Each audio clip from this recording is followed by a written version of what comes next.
Hello, crime fighters. I'm Ray the DA, and this is Straight Talk.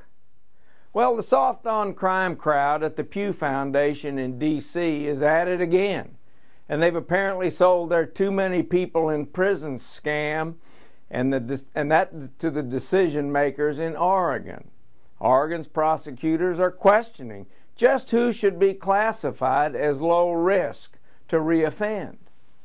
Well, the Oregonian newspaper said the governor's safety commission this summer apparently said 25% of the prison inmates who were sent to Oregon's prison in 2011 were low risk.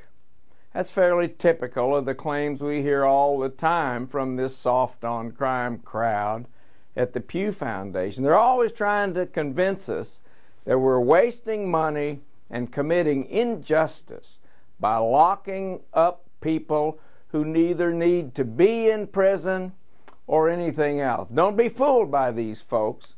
Their goal is fewer prisoners, not saving money. They never ever mention victims or the trauma these hoodlums cause, only the poor criminals. That 25% didn't sound credible to one prosecutor in Oregon. He decided to see how this classification was done. He got the list and asked his fellow DAs to check them out. This 25% that were claimed to be low risk was a pretty damn chilling. 2 of them were on death row, one for bombing a bank and killing 2 police officers. The other one, a mother who starved, beat, and tortured her 15-year-old daughter to death. Not only that, 21 of these thugs faced life sentences. A father who killed his wife, her body was found 2 years later in the woods. A deputy sheriff who murdered his 30-year-old pregnant mistress. The judge said he was a sociopath who should never, ever be considered for parole. Another of those 21 lifers, a woman who beat her 86-year-old deaf neighbor to death with a shovel, only 4 months after she was released from prison for, guess what, a bank robbery. 57 of these people committed a homicide or tried to kill someone.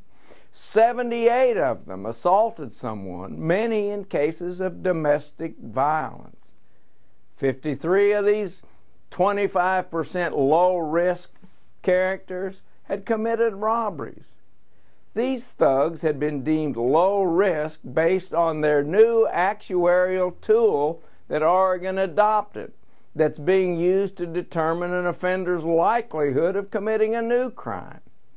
It's called their Public Safety Checklist. It considers an inmate's age, their gender, and adult criminal history in Oregon. What a dumb idea.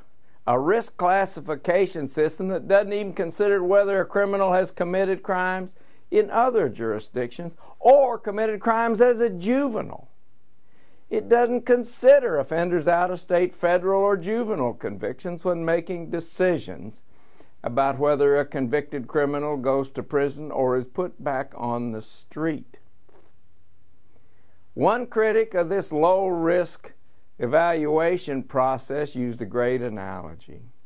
He said he once served as a lawyer for a company that was subject to the Federal Drug Administration's food labeling requirements.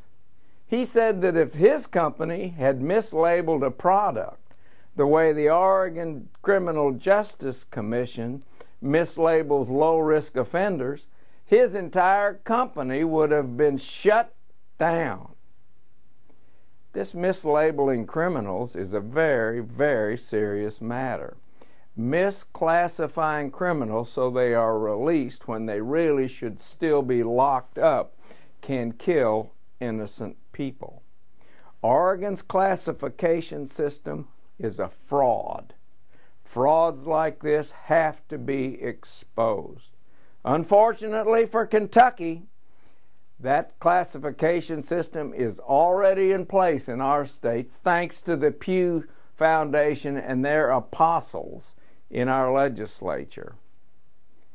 I'm Ray the DA, and this is Straight